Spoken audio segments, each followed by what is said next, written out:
The golden-headed fish. Once upon a time there lived in Egypt a king who lost his sight from bad illness.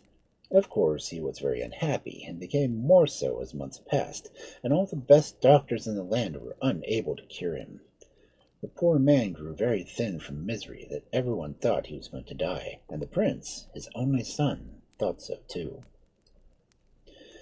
Great was therefore the rejoicing through Egypt when a traveler arrived in a boat down the river Nile, and after questioning the people as to the reason of their downcast looks, declared that he was the court physician of a king from a far country, and would, if allowed, examine the eyes of the blind man.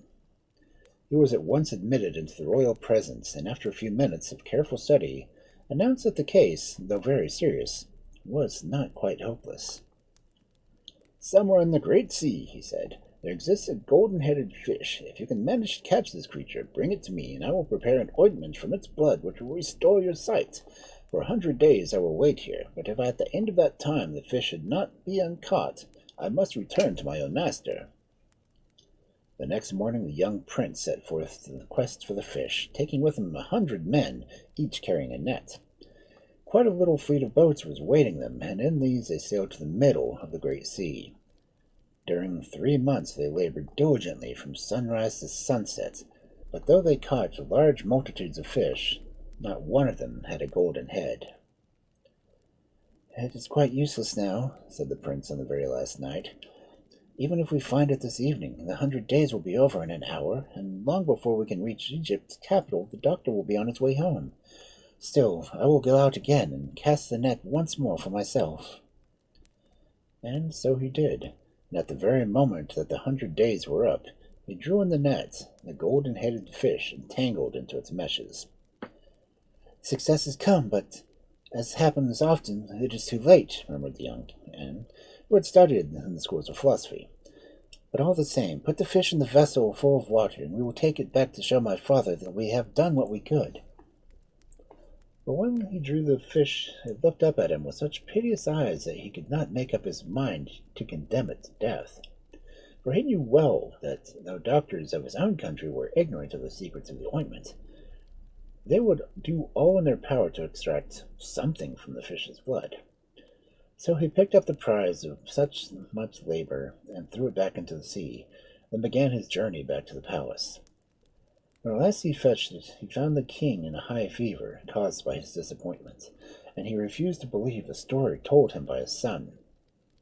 "Your head shall pay for it! Your head shall pay for it!" cried he, and bade the courtiers instantly summon the executioner to the palace.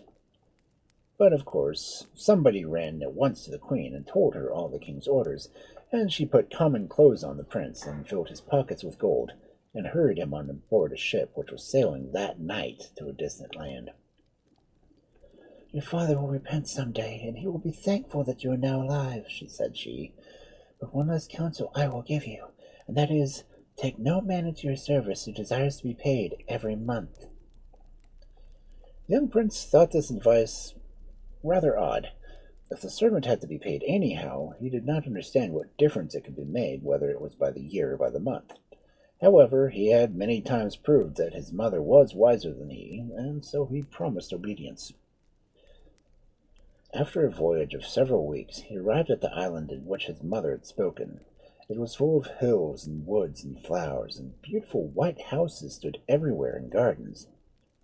"What a charming spot to live in," thought the prince, and he lost no time in buying one of the prettiest of dwellings. The servants came pressing to offer their services, but as they declared that they all must have payment at the end of every month, the young man, who remembered his mother's words, declined to have anything to say to them. At length one morning an Arab appeared and begged that the prince would engage him.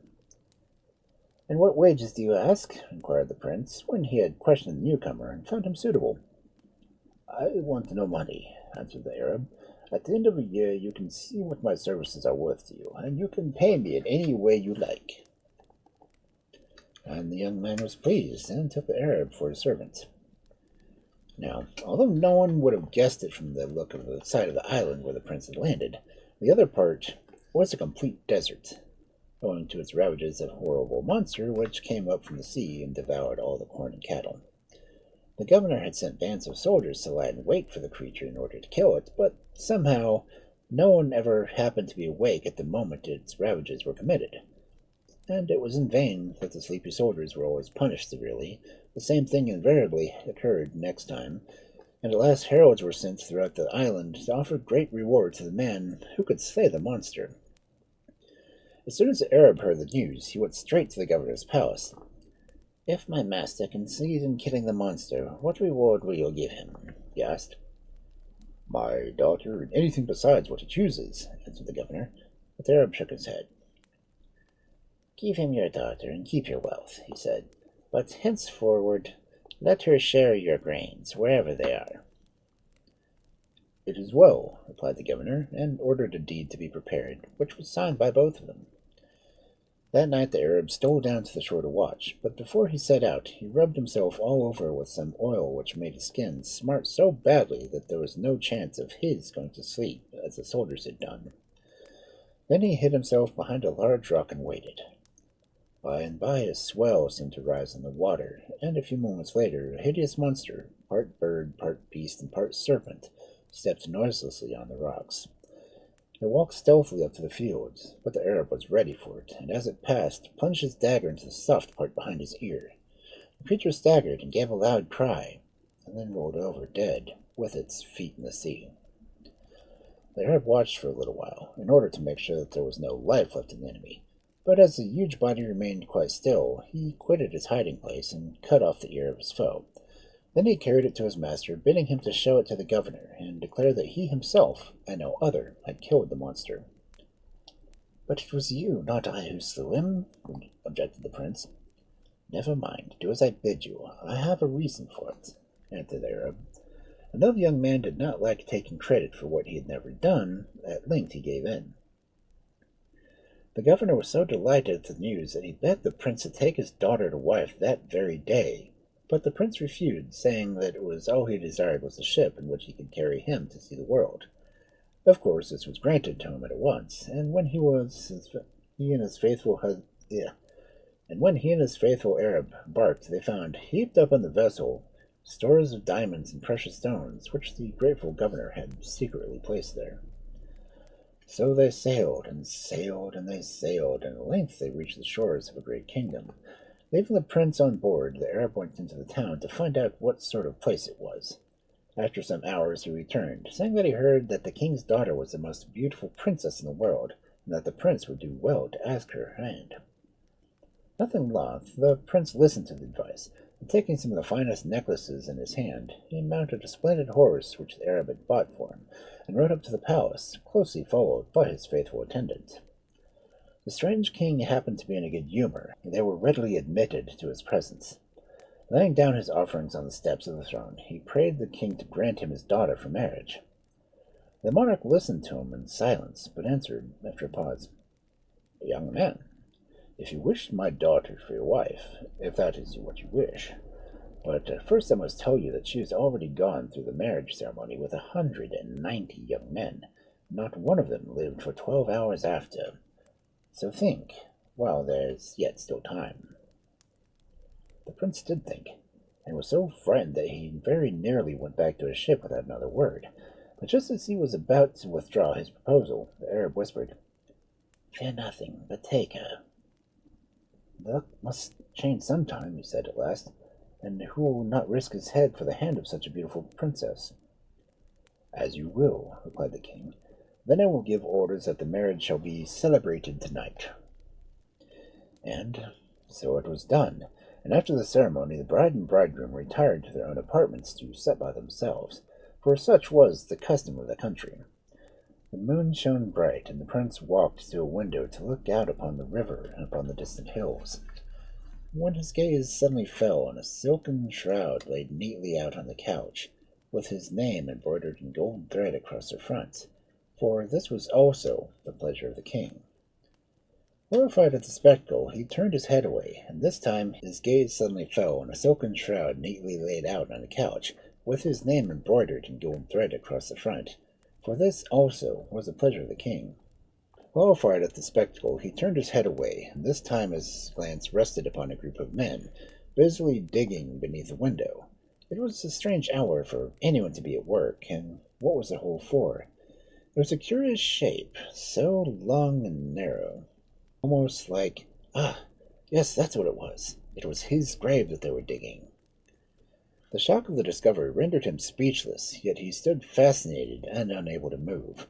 At this moment, a small black snake darted from the mouth of the princess, who was seated at the table, and wriggled quickly towards him. The Arab was watching for something of that sort to happen, and seizing the serpent with some pincers that he held in one hand, he cut off the head with a sharp dagger. The king could hardly believe his eyes when, early the next morning, his new son-in-law craved an audience with his majesty. "What, you?" he cried as the young man entered. "Yes, I. Why not?" asked the bridegroom, who thought it best to pretend not to know anything had occurred. "You remember I told you that my luck must turn at some point, and so it has.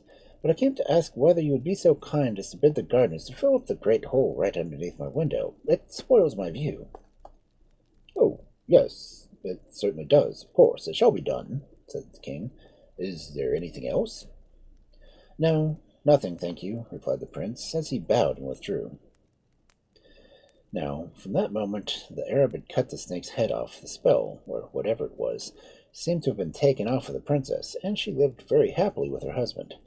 The days passed swiftly in hunting in the forest and sailing in the broad river that flowed past the palace, and when night fell she would sing to her heart, while the prince would tell her tales of his own country. One evening a man in a strange garb, with a face burnt brown by the sun, arrived at court. He asked to see the bridegroom, and falling on his face, announced that he was a messenger sent by the Queen of Egypt, proclaiming him king and succession to his father, who was dead. "My majesty begs you will set out without delay, and your bride also. The affairs of the kingdom are somewhat in disorder," asked the messenger. Then the young man hastened to seek an audience of his father-in-law, who was delighted to find that his daughter's husband was not merely a governor of a province, as he had supposed, but the king of a powerful country. He at once ordered a splendid ship to be made ready, and in a week's time rode down to the harbor to bid farewell to the young couple. In spite of her grief for the dead king, the queen was overjoyed to welcome her son home, and commanded the palace to be hung with splendid stuffs to do honor to the bride. The people expected great things from the new sovereign, for they had suffered much and harsh rule under the old one, and the crowds presented themselves every morning with petitions in their hands, which they hoped to persuade the king to grant. Truly, he had enough to keep himself busy, but he was very happy for all that, till one night the Arab came to him and begged permission to return to his own land. Filled with dismay, the young man said, "Leave me? Do you really wish to leave?" Sadly, the Arab bowed his head. "No, master, I would never wish to leave you, but I have received a summons I dare not disobey." The king was silent, trying to choke down the grief he felt for losing his faithful servant. "Well, I must not try to keep you," he faltered at last. "That would be a poor return for all that you have done for me. Everything I have is yours. Take what you will, for without you I should long ago have been dead."